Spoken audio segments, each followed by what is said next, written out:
For Jerk of the Year, we had even more votes than for Turk of the Year. Well over 40,000. I don't know if it got by the end, it got to 50,000.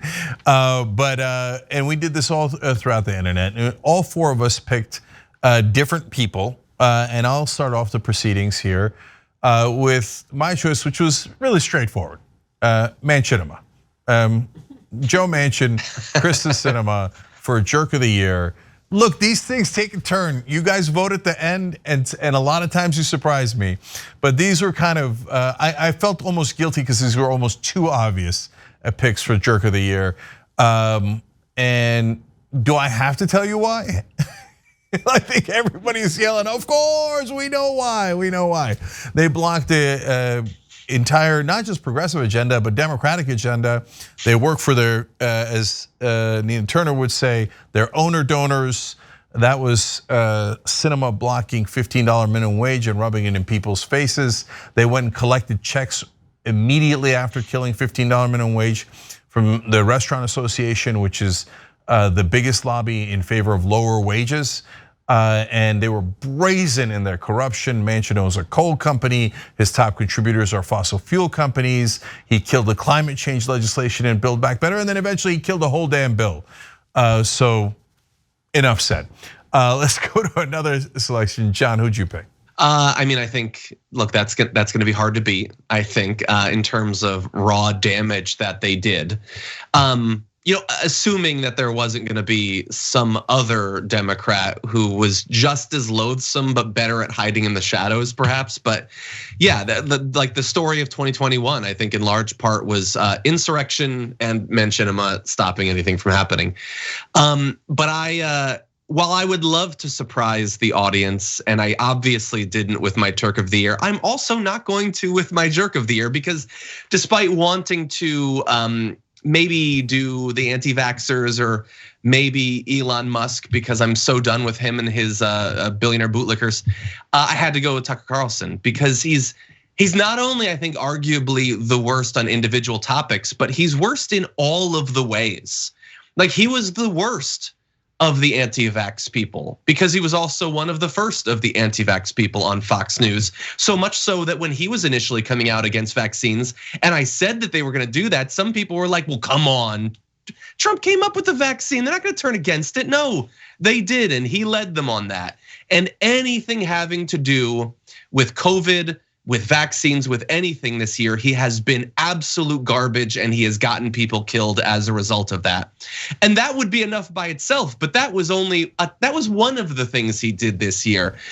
He's also perhaps been the worst on January 6th and insurrection, the fight against democracy, the normalization of demonizing, dehumanizing, and eventually calling for violence against your political opponents. He has always been there to mock the generally women and generally women of color who've been targeted by this movement, mock the cops who were beaten on January 6th. He made that, it was effectively InfoWars with slightly higher production values documentary about January 6th, which isn't just bad in the insurrection front and the the rising fascism front, but he has become the most mainstream normalized conspiracist in the country. He has taken all of what Alex Jones represented and has just moved it into Fox News. Now everything gets to be a false flag. You don't have to go to some weirdo website to find out that it's all false flags. You can find that out on Fox News as well.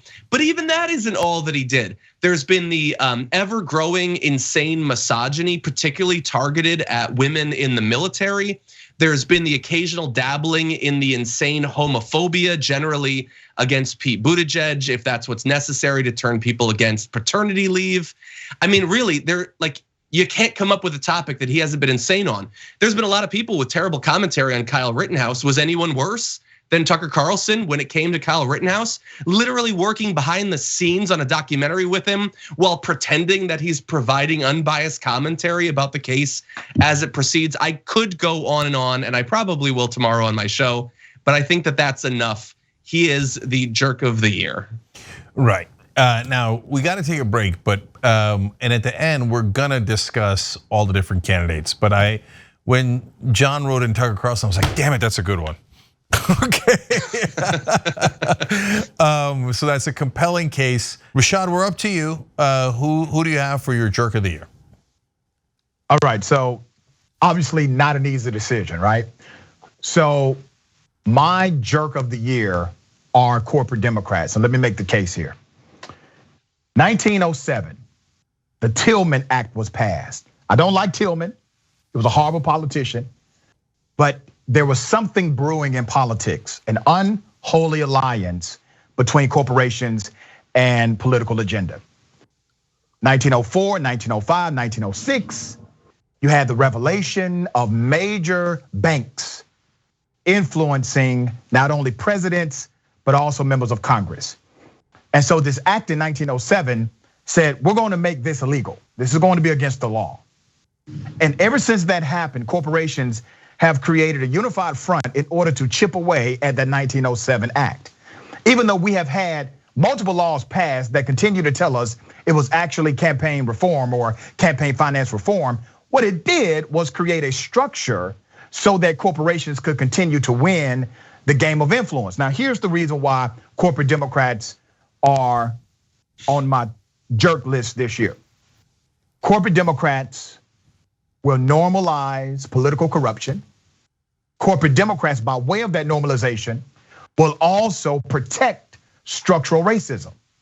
You see, at the heart of many of the issues that we do not pass good policy for, at the heart of that is a corporation or a lobbying group somewhere saying don't do it. The truth is, if we did not have the corporate influence we currently have in politics, we would have a better policy outcome. When we talk about policy, you're always talking about people. Policy is a contract between people and government. We're never arguing policy in a silo.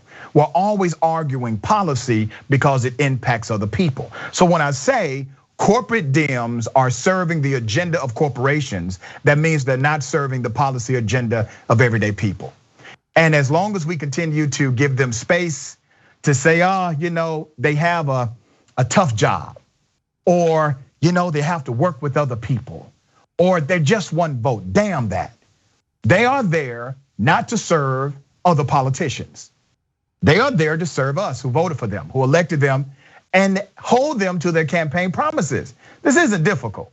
Literally, you have President Joe Biden who's being antithetical to his own campaign promises. And then progressives who are not corporate Democrats are attempting to hold him closer to his own promises than he's willing to do. So here's why I'm at. I'm with Dr. King on this when he said, be careful about gradualism. I'm with Dr. King in this sense. If we continue to elect individuals, especially those that say we're Democrats and we lean left and we're for you, if we continue to elect individuals who are serving the interest and the agenda of corporations, we will continue to see a policy dynamic that is unchanged for the communities that need the policy change the most. And that's why corporate Democrats are on my chopping block this year. Senator Nina Turner, host of Power Hour. Dr. Richie and I are very close, even though it could not be the same, and it's similar. And I picked the United States Senate because they have not abolished the filibuster. And I had to slip in the parliamentarian. I mean, using the parliamentarian as the excuse not to raise the minimum wage to $15 an hour is pretty damn low. But let's get back to this filibuster, which is really impacting every other thing. So whether it's the $15 an hour minimum wage, whether it's immigration reform, voting rights, you name it, it is all being blamed on the filibuster. And the history of the filibuster, as we know, and if you don't know, I'm glad you asked me, is really rooted in racism. The most fiercest time that the filibuster have been used throughout the history of this country has been to stop some type of civil rights linked to racial equality. That is the tool of the filibuster, and it has been used that way ever since. And a lot of people, and I want, Common Dreams wrote a really good article about the late Senator Harry Reid, who just recently passed away. And in that article, in Common Dreams, they had a quote from Senator Harry Reid, and not that me and the senator agreed on everything. That is not the prerequisite for a relationship, but on the filibuster, he got it just right. So I just want to quote him here, if I may. And this is Senator Harry Reid when he said, the Senate is now a place where the most pressing issues facing our country are disregarded, along with the will of the American people overwhelmingly calling for action. The future of our country is sacrificed at the altar of the filibuster. Senator Harry Reid was right on that the needs of the people are being sacrificed at the altar of the filibuster. And we need the senators of the United States of America, both Republican and Democrat, but I'm going to say especially those damn Democrats who are in control, to get the intestinal fortitude to do away with the filibuster. And I got to throw a grandma quote in there. My grandma used to say, you could put truth in the river 5 days after lie, but truth gone catch up. Yeah, she said gone. Southern woman, gone catch up. And the truth has caught up with these people today. All right, indeed. I said Manchin and Sinema, and then Rashad said corporate Democrats, and I was like, well, that's not fair. That's a bigger category and obviously true, right? And then Nina's like, hold my beer. Entire United States Senate and their traditions and their filibuster and their damn parliamentarian. So, which then made me think, wait, is John gonna win with Tucker Carlson? Well, can I change my answer to humanity? They're pretty bad. Take a look. No, because John, just like the Nina's grandmother, maybe hope comes in 5 days later into the river, but it's gonna catch up. Okay, and so don't give up on humanity yet. All right, we're still fighting back. But if you were gonna give up on humanity, you'd pick Tucker Carlson. So, and I thought maybe we'll split the vote. By the way, there was a clear winner here as well, okay? But having said that, Rashad, let me open it up to you. What'd you think of all the candidates? I agree 100% with everybody. Let me double down on my dear sister, Senator Turner, because the whole filibuster thing, right? And we've talked about this before, Cenk, and I've talked about it on the show. The parliamentarian, hiding behind the parliamentarian, which is an office policy. All right, you can override the parliamentarian. The president of the Senate has the right to override the parliamentarian.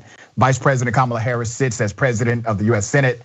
And there are other moves on the table. Joe Biden can instruct Schumer, take Sinema, take Manchin off of committees. It's a lot. There are moves on the table. That's my point. Moves on the table that have not been used. But let me be very clear about the angle of the filibuster and how it's being used as an obstructionist to the agenda of progress. There are many Democrats who are breathing a sigh of relief because they get to hide behind Manchin and Sinema. So their vote becomes inconsequential in a way. But the truth is we have more conservatives and moderates in the US Senate than we talk about. And they're hiding behind this. The reality is, if we don't figure out a way to overcome this extremely ancient rule that has only been utilized to target and stop the progress of historically disenfranchised people, we will continue to see policy unmet with the agenda that we push. And so I'm with Senator Turner on this. It's something that obviously we've been fighting for at TYT. And it's something that many progressives are hoping to overturn. And then there are some moderate Democrats and just run-of-the-mill Democrats who are saying, you know what, it is time out for the filibuster agenda and hiding behind the parliamentarian. And I will end on this note. And some people may disagree with me, but bear with me in my statement. Republicans know how to obtain power and use it. Democrats know how to obtain power and then tell you how they can't use it. That's a problem for me. The game of politics is the game of chess, not checkers. In checkers, you use power to gain position, but in chess, you use position to gain power. We have put Democrats in position, and they are not utilizing their position in order to gain the power that they actually already have. Okay, let me say the usual now. Yes, that is exactly right. Yeah, I'm yielding back my time. Mr. Chairman, I would like to yield back the balance of my time to Dr. Ritchie, because in the black church, when the preacher to preach the sermon, baby, you just go ahead and say amen. Amen. What he said. Well, let me back both of you guys up, right? So Senator Turner says the filibuster, right? And those Senate rules. And let's not forget that the original point of the filibuster was to block civil rights. That was what it was used for exclusively. And not just, hey, civil rights as it is today, which is already massively important, but they literally blocked anti-lynching laws. It was used for pro-lynching. No, there is no great tradition of the filibuster. It was never a great tradition. It was always toxic. It was always terrible. And it was always meant to take away power from the people who needed it most. And let me back up what Rashad is saying, because corporate Democrats, they're hiding, okay? And they're hiding behind Manchin and Sinema. Don't think that it's just Manchin and Sinema. And we saw in the minimum wage fight, when we forced a vote, it turned out it wasn't just Manchin and Sinema. It was 8 Democratic senators that were hiding behind them the whole time, including Coons and Carper from Delaware, Biden's top 2 allies. John, one last word in here, and then I'll tell everybody who won. Yeah, I mean, look, I obviously don't disagree with all of you. I honestly think that all 4 of our answers are effectively tentacles on the same disgusting eldritch beast, basically. It is concentrated power and money, and it manifests in different ways. The only last ditch effort I would make on Tucker is he represents what, like, the Joe Manchins and the Sinemas and the many others are there. They stop anything from happening. They make sure that the rich are always going to get their tax cuts, all that. Whether they wear a blue uniform or a red uniform, they go to work and that's who they're working for. Why would those people ever get elected or stay elected after never once delivering decade after decade for the people? It's because of the mythology that is created by people like Tucker Carlson, that you could think that someone like this, whether they have a D or an R next to their name, is on your side when they're objectively not on your side. It takes people like Tucker Carlson to get people to so fundamentally oppose their interests. But all that said, yes, obviously I agree. Manchin, Sinema, and the others are absolute garbage. Yeah, no, I'll tell you, Tucker makes a real run at it, because he has begun fascism in earnest here, and I am deeply, deeply concerned about it. And when we get frustrated at Democrats, it's because they're not fighting Republicans enough. They're not fighting for us enough. It's not that their ideas and their agenda is wrong. As Rashad explained, it's because they're not actually doing it. And the other side is very clear on their positions. Okay, so then who won in this exciting race? Manchin and Sinema. They were just too prominent and too obvious to ignore. I mean, with the twirling hip movements and the Maseratis and the yachts and the mansions and collecting checks right after slapping the American people across the face, it turned out Manchinima, in this case, also an easy winner. Even despite the amazing candidates that existed, Manchin and Sinema still stood head and shoulders as the jerks of the year this year in 2021. Yeah. I think, look, all of you should feel good about that, Cenk, because you picked it. They are corporate Democrats and they are in the Senate. So Rashad, Nina, you win as well. That's right, man. Great way to point that out. Yeah, the message from the audience is clear. They like all of your answers except mine. Thanks for watching the Young Turks. Really appreciate it. Another way to show support is through YouTube memberships. You'll get to interact with us more. There's live chat emojis, badges. You've got emojis of me, Anna, John, JR. So those are super fun. But you also get playback of our exclusive member-only shows and specials right after they air. So all of that, all you gotta do is click that join button right underneath the video. Thank you.